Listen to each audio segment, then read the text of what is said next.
الله الرحمن الرحيم. الحمد لله والشكر لله على جميع نعم الله، حمدا وشكرا يليقان بجلال الله وجمال الله وكمال الله وكبرياء الله وعظمة الله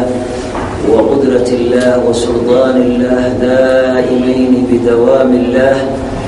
باقيين ببقاء الله، لا حول ولا قوة إلا بالله، حسبنا الله ونعم الوكيل. وأشهد أن لا إله إلا الله وحده لا شريك له،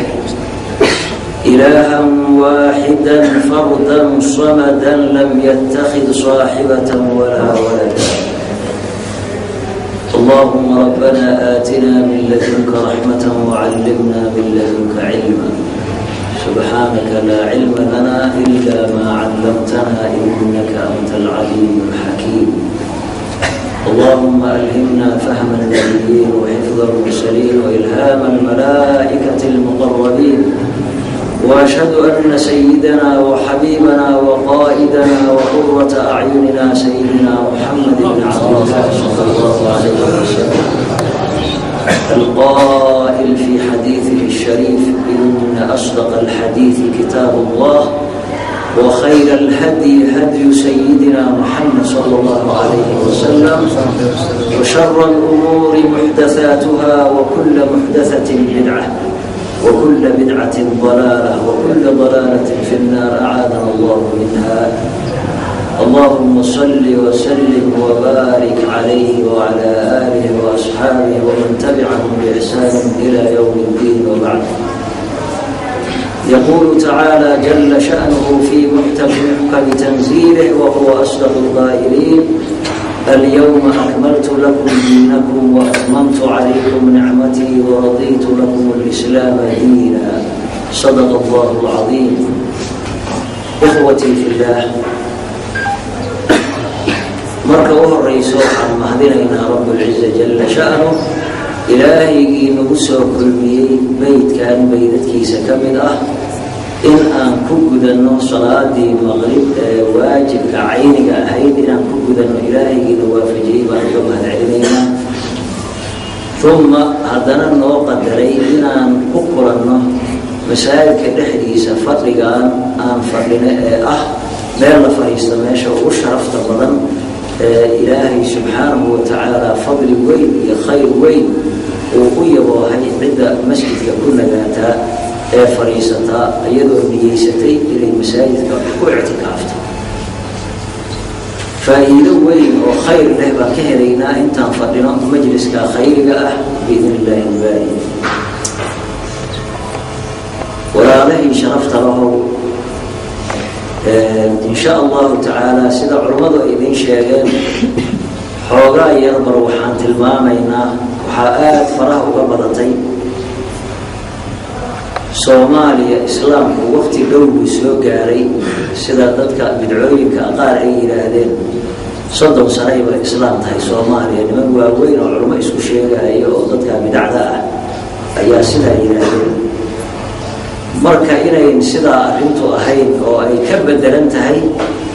oo soomaaliya islaamnimadeeda ay tahay mid haabit ah muddo dheer, oo laga soo bilaabo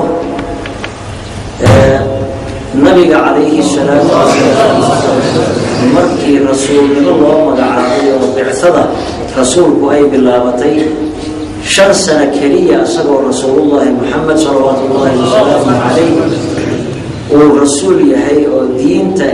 muxamadiyada ah aynan gaarin madiina almunawara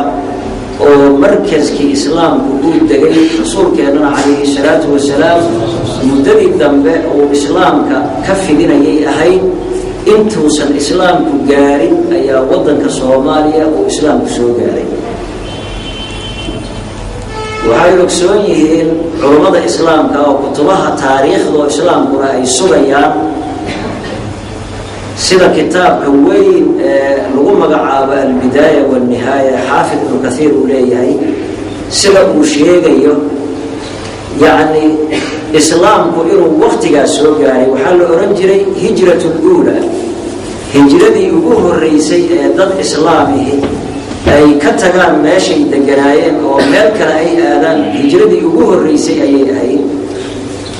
hijradaas ayaga oo yacni dhowr hijro oo isdaba joogtay ahayd waqtiga ay bilaabatay 5 sano keliya risaalada rasuulka calayhi salaatu wasalaam laga joogay muddada ayada ah hijrada waxa kalifay waxay ahaayeen islaamkii markii nabiga calayhi salaatu wasalaam la faray in uu muujiyo kelimada islaamka oo uu kor u sheego markii hore hoos inuu u sheego oo dadka hoos wax uga dhaadhiciyo ayay ahayd markii dambe waxaa la faray qur-aanka ilaahay uu ku faray in yeeritaanka dadka uu diinta ugu yeerayo inuu kor u qaado nabiga calayhi salaatu wasalaam wasadaqa allahu id yaquul fasdac bima tu'mar wa acrid can ilkaafiriin ilaahay wuxuu yidhi waxaa lagu amrahayo kor u qaad oo dadka caddaan ugu sheeg hoos ma aha gaalada waxay yacni maaragtay ay sheegahayaan oo aynan kaa qaadanaynin iyo dhagartooda iyo waxa ay yacni xiqdiga oo ay adiga kuu idmaarahayaanna iska daabaanayirtaa iyadoo iskaga tag hadalkaada kor u qaad markii risaaladii inuu nabiga calayhi salaatu wasalaam uu muujiye ay noqotay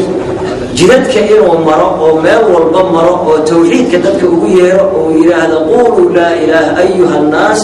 quuluu laa ilaaha ila allahu tuflixuun dad yahow laa ilaaha ila allah dhaha waad liibaanaysaane inuu meel walba la maro marka waxaa soo wajahday dee cadowgu markii diinta islaamka ay soo kor noqoto dadka cadowga ku ah uma ogolaan hayaan markii horeyna sheegeen gaaladu ilaahay baa qur-aanka nooga xikaayooday hadalladii ay ku hadleen markii uu yidhi nabiga ugu horreysay ilaah keliyaa jira ood caabudaysaan waxa kale oo la sheegahayo ilaahyada ah waa baatil markuu nabigu yidhi waxay yidhaahdeen ajacala alaalihata ilaahan waaxida ina hada la shayun cujaab waxay yidhaahdeen ilaahyadii faraha badnaa oo aan haysanay miyuu hal ilaah keliya ka dhigay muxamed waxa weeye arrintaa arrin lala yaabo weeye yidhaahdeen marka waxay bilaabeen in ay la dagaalamaan nabiga calayhi salaatu wasalaam ayay bilaabeen waxay ka bilaabeen dagaalkana inay isaga laftiisa ay yacni dhibaato gaarsiiyaan nabiga calayhi salaatu wasalaam lafsadiisa inay dhibaato gaarsiiyaan ayay bilaabeen waxay ka bilaabatay isagoo suuqa marhaya nabigu calayhi salaatu wasalaam meel markaa lagu magacaabi jiray suuqu dilmajaaj oo ay isugu imaan jireen carabta oo xoolaha ay isugu keeni jireen ay wax ku kala gadan jireen isaga oo marahaya oo dadka ugu yeerahaya tawxiidka ayaa waxaa daba socday ninkii la dhihi jiray abilahab oo nabiga calayhi salaatu wasalaam adeeradiis ka mid ahaa islaamka diiday ee kasoo horjeedsaday ee yidhi ninkii yidhi ahaa rasuulku calayhi salaatu wasalaam markii uu dadka maalin maalmaha ka mida intuu meel istaagay jabalka lagu magacaabay jabalu abi qubays oo hadda kacbada ka mid noqday meesha ayuu nabigu calayhi salaatu wasalaam u joogsaday isaga oo dadka raba inuu diinta ugu yeero markii uu nabiga dhawaaqay dadkii oo dhan waa soo baxeen oo waa loo yimid nabigana been laguma aqoonin calayhi salaatu wasalaam markaasuu nabigu wuxuu u sheegay markay dadkii u yimaadeen yaa waxaa la yidhi waxaad noogu yeertay noo sheeg wuxuu yidhi haddaan hadda idan idhaahdo waadigan meeshaan buurtan gadaasheeda ah ayaa farda cadow saaran yahoo inay idan weeraraan raba ayaa ku jira haddaan idan dhaho markii hore wuxuu yidhi horta wax been ama iiga barateen aniga inaan been idiin sheego haddee been kumayna baraninoo waa dadkii u bixiyey muxamedulamiin u bixiyey nabiga ayay ahayn calayhi salaatu wasalaam marka wuxuu yidhi aniga been ma igu taqaanaan mayay yidhaahdeen run baan kugu naqaanaa haddaan idan idhaahdo farda idan weerarayaa waadigaan gadaal ka maraya buurtan yaa ku jira ma iga beensanaysaan maya bay yidhaahdeen waxaas wax ka daran baan idiin sheegayaa إني نذير لكم بين يدي عذاب شديد waxaan idinkaga digahayaa cadaab daran horteed ayaan idin digayaa cadaabta inaad ka digtoonaataan oo qofkii ilaahay wadadiisa ugu yeeraya diido cadaabtaasu aadayahay inaad cadaabtaa ka digtoonaataan ayaan idin digahayaa waxa ka daran yaan idinkaga digahayaa markii hadalka nabigu uu yiri calayhi salaatu wasalaam dadkii kale oo dhan waa aamuseen oo madaxa la wada fooriyay ninka Abi Lahabka oo nabiga adeeradii ka mid ahaa baa istaagay oo booday wuxuu yiri tabban laka saa'ir al-yawm ali hada jama'atana maalinta inta ka hartay haraaga ugu dhacay waxa noo soo kulmisay nabigu calayhi salaatu wasalaam nabiga marka uu san jawaabin ninkaas Abi Lahab uma jawaabina رب العزة جل جلاله أيا جوابي القرآن كلمة إلهي بل جوابي وصدق الله إذ يقول بعد أعوذ بالله من الشيطان الرجيم بسم الله الرحمن الرحيم تبت يدا أبي لهب وتب ما أغنى عنه ماله وما كسب سيصلى نارا ذات لهب وامرأته حمالة الحطب في جيدها حبل من مسد سورة صوتا وهي قصعة أبي لهب يهوين يذكو قبي أو أبي لهب يقويس كيسي قصعة سورة صوتا وإلهي سبحانه وتعالى أيبقى النار وهي وهي إن النار قرر صاحبه إنكر دونا كلمة أسجد كويره النبي كويره لفظت هذه يلوك جوابي تبت يدا أبي لهب وتب هلاك هي خسارة هي بلايا هي نبات وطن وهي قصبناتي أبي لهب نكليلان قعمه سال عبري لكن قعمها وجيدته معها وحوى يسقط نبى له جيدا قعمها بدنا وحوى وحنبا يقل وقت أساسا يقل له عبري لكن أسقط نبى له جيدا هلاك بقصبنا على أبي لهب إلهي سبحانه وتعالى سدا أيوب جوابي مركي جوابته أي إماتي ayaa waxa la yiri naagti gaasha ay asagu qabay oo magaceeda la oran jiray awraaba la oran jiray magaceeda laakiin waxa loogu kuriyay jiray Jamila ayaa loogu kuriyay kuriyada waxay ahayd Jamila ayaa la dhigay haweeneyda asagu qabay haweeneyda ayaa marka maqashay quraanka Ilaahay uu ku soo dajiyay Abi Lahab oo cadaabta loogu yahay marka ayay waxay tiri ninkii hadduu inta ka soo daray waa naga inuu macaayo keenay waa soo baxday waa tii intay u imaatay markaa nabigiisii Abubakar oo isla fadhiya Kacbada halkeeda ayay nabigaba laga qariyay calayhi salaatu wasalaam ay arki weyday Abi Bakar oo meesha fadhiya Sayyidina Abi Bakr as-Siddiq radiyallahu anhu oo meesha fadhiya yay aragtay markaasay tiri way saaxibaka ya Abu Bakr أبو بكر صاحبك عاون نبي وقال فضي عليه الصلاة والسلام مركا سويري مؤمن مركا نجح بي ودتي وحيت نجح على الأفكار وقالوا فنا يا هدي أركم أنت لك اللي هذا محمد بيلهي مركا يأكل ويدي ونك أنا مؤمن ويري أي قرار تقول الله بتي يحس قابت نسي مذمما عسينا وأمره قلينا ودينه أبينا بتي marka Ilaahay wuxuu yiri nabiga calayhi salaatu wasalaam Ilaahay aragtidiisana waa ka qariyay wuxuu yiri magaciisa Ilaahay waa u diiday inay ku dhawaaqdo magacayga ay caabayso Ilaahay waa u diiday mudamman waxa la yiraahdo shaytaan yay caayisa buu yiri aniga magacayga Ilaahay waa u diiday marka sidaasay marka hadalkaasay ku dhawaaqday markii dhibaato marka ninka Abi Lahab ah yaa maalinta nabiga uu lahaa suuqa uu marayay وقولها قول أيها الناس قولوا لا إله إلا الله تفلحوا قولها أيها قولي قوما وفلقين أي انتقاطي أردام ونبي مركو إلى هذا لا إله إلا الله نهوى الديوان إنسان يواسير أنت عربت أقمده يودها هذا مجنون وواليه نكا نوارا وهي وركي سهيلنا ويتبسع نن مركز قال أها لكن سواء إسلامي مركي الضبع يا كور رمها يا شأنك maalintaas waan yaabay buu yiri ninkaan wiilka quruxda badan oo socdo oo hadalkan ku dhawaaqayo iyo ninkaan odayga oo asla nin waxa Abi Lahab loogu magacaabay asaga magaciisa Abdul Uzayy baa la dhigi jiray quraanku wuxuu uga leexday magaciisa magaca lagu yaqaan ayaa Abi Lahab ka ahaa oo Abdul Uzayy badana looma aqoonin magaca lagu yaqaan oo mashhuurka uu ku yahay in laga cabiro dhibaatadiisa ayaa quraanku Abi Lahab ku cabiray marka labaad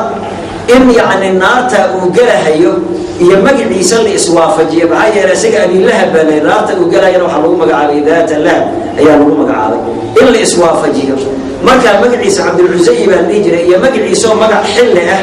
oo sanam loo idaafeeyey oo aan ilaahay loo idaafaynin oo cabdina la yidhi sanamna loo idaafeeyo cusay waa asnaamta ay caabudi jireen